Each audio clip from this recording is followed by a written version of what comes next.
Gamers, gals, non-binary pals, happy new year, and welcome to the new year of Yu-Gi-Oh, where I'm still banned, so that sucks. We had a video about a year ago where I talked about 2023 predictions for the new year, and whether or not those would be right or those would be wrong. I made a couple of good takes, made a couple of bad ones, and we are gathered here today to see how correct I was regarding 2023 predictions. So let's get right into it. So first I want to talk about products. So I predicted that we would have a lot of strong product releases. I thought products this year were gonna be powerful. I thought that they were gonna be meta defining. I thought that they were gonna be extremely powerful for the most part, both in main and side sets. And for the most part, we were correct. When you think about all the products that came out in like the past year, and how many like meta impactful cards or decks became relevant as a result of them in terms of like actually good decks and not just like, you know, this deck is cute. Like we have the fucking cheese and crackers. We had Super Heavy Samurai, which got banned like a week later. We have the Dogmatica stuff, which branded players are still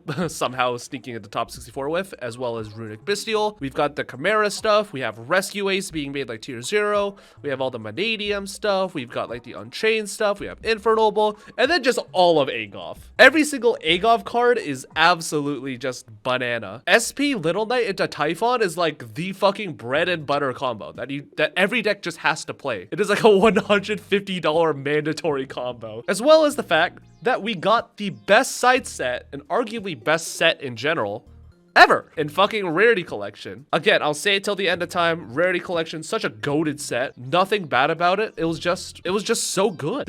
I can't think of a single thing bad about it. Like every pack of Rarity Collection feels genuinely good to open because there's just something nice inside. You're gonna get like a hand trap in high rarity. You might get a QCR. Next up, we got the general metagame as a whole. And I thought that tier and cash tier up, for the most part, would be tier 1/0 decks until those decks just got slaughtered. Until these decks were killed off with a shotgun behind the shed, these decks had to be absolute cream of the crop, and everything else would just be warped around it. Well, we were kind of right. Every single YCS where a Rise Heart was still legal, Cashier just fucking dominated. Even when Unchained was still really good, because theoretically Unchained didn't really care, they could play under Shifter, that sort of deal. Cashier still took up the vast majority of slots, and even later on when people started figuring out more and more how to beat Unchained, as well as towards the end of the format, where Cashier kind of got phased out and a lot more decks became emerging, guess what came back? That's right.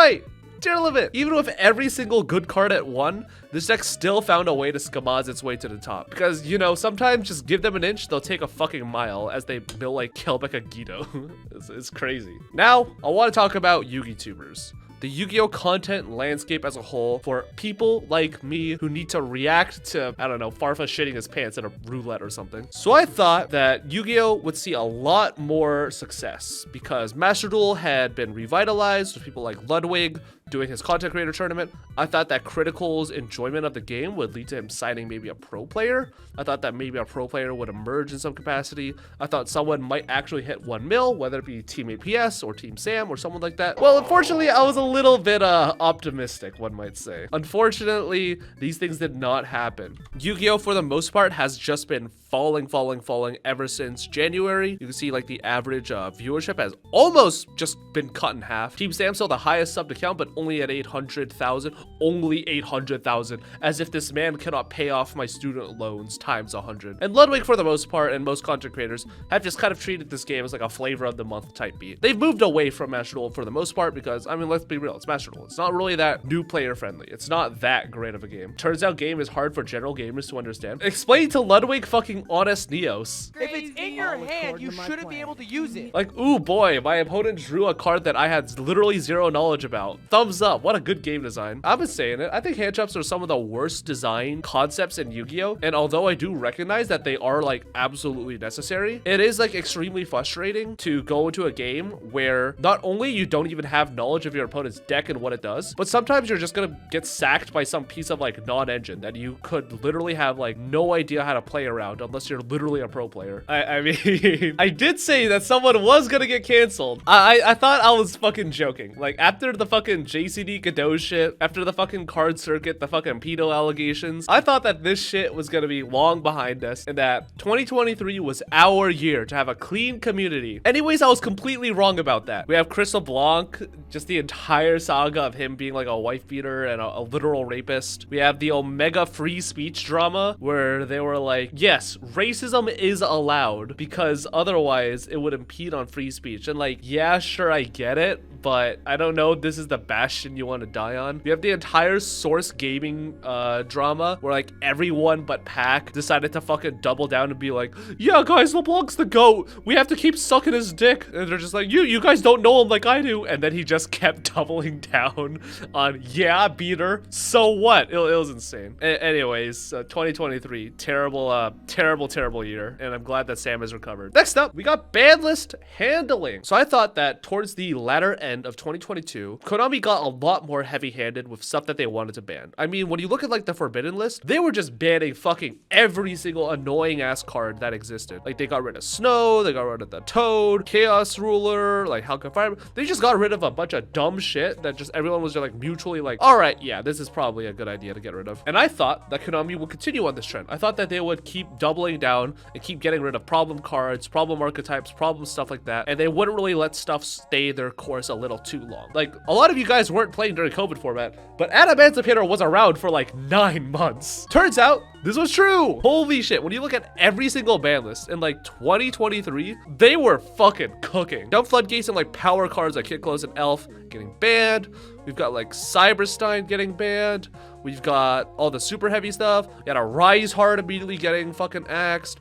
And then like the latest ban list in the start of 2024. God damn. It's glad to see that Konami is finally taking more direct approaches to getting rid of problem cards. So dog bless. Additionally, when it comes to ban lists, holy shit, how many fucking ban lists have there been for fucking Master Duel? There have been so many Master Duel ban lists that I just can't even keep up with it anymore. Like, remember when like us getting ban lists was like a moment to be celebrated because I was like, oh my god, after 3 months they finally banned Tritron or like some shit like that. Now we're getting a ban list like every 2 to 4 weeks. And it does feel a little bit overloady, if you know what I mean. I think there's a little bit of a overload when it comes to Master Duel ban lists. It feels a lot like League of Legends, where things change so fast and that there's always like a new flavor of the month deck, that it really does feel like there's no time to really experiment with the metagame as a whole. Like we do know, like obviously like decks are gonna exist and like only like 2 or 3 things are gonna change, but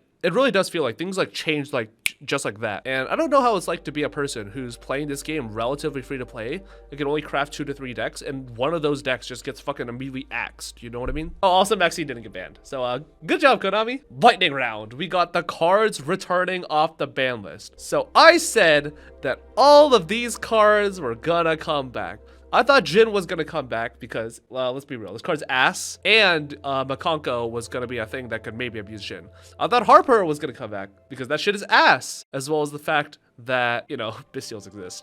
Electromite and Plushfire I thought were gonna come back because, let's be real, Pendulum's kind of ass. And every single Dragon Ruler, because Dragon Rulers have this weird issue where they don't really have a great home, as well as the fact that rank 7 Turbo isn't actually that good. Like, Kashira made it seem really good in the sense where Kashira could kind of just like set up a Rise Heart and Pals, but turns out our Rise Heart was like the main headliner. For spells and traps, we got a little liberal with some of these. I thought Mirage of Nightmare was coming back because it was kind of like a sack spell that didn't really do that much. We have Snatch Steal because, I mean, we have fucking Mind Control and Change of Heart legal. We have Grass Looks Greener because I thought it was going to be a goofy card. Return from the Different Dimension because I thought it was going to be not very good in most decks that wanted to play it, as well as the fact that it kind of had to be like a thrust target at best. Trap Dust Shoot because, again, I didn't think Labyrinth was going to exist.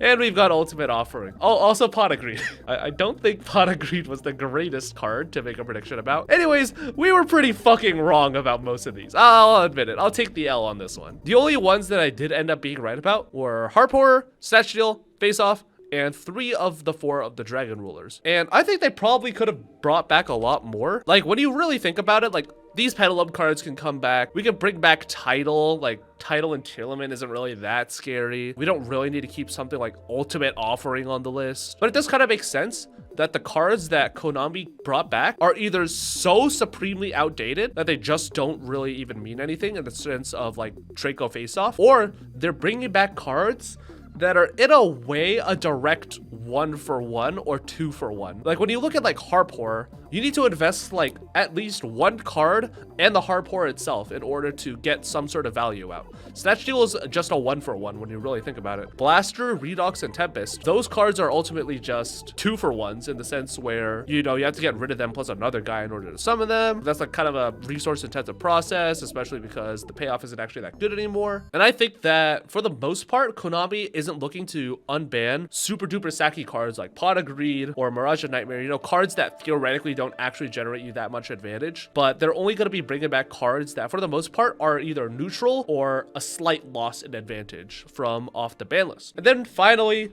we got merch, where I said I'd finally stop being lazy and not be a piece of shit and finally make my merch line. And after 12 months of me being a piece of shit, 1, 2, 12 months of me just sitting on my ass, playing fucking Teamfight Tactics, fucking lose my mind over Bilgewater, we finally made merch. Go to blunderwear.com or store. It's actually store. Go to blunderwear.store. Check out the drip. We got the Drama Frog shirt. We've got the if I break this game, I'll guard it myself bucket hat. We got stickers. Blunderwear.store.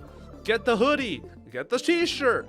Have you gone to blunderwear.store yet? You should go to blunderwear.store. As well as, finally, it is finally in production. We finally have a 2-player cloth playmat in the works. We collaborated with Imperium Duelist because I stole $75 from them once in order to buy shot callers that I never made the video of. So please shop at Imperium Duelist so they make their money back, please. I still have those shot callers. They're underneath my bed. They've been great to me. They've always been amazing. They've always been amazing to work with. But yeah, I really like how this playmat turned out. Shout out to Alex, who's Adam's brother, in chat. He was the main artist for the playmat, and Adam was the main artist for the stickers as well as the t-shirt stuff. So go give them a follow on Twitter if I ever decide to not be lazy and link their socials. I probably will be lazy. Again, use a code Stevie10 for 10% off. Imperium Duelist, give them all your money. And that's it. Thank you for today's video. Again, blunderwear.store. Spend your Christmas money.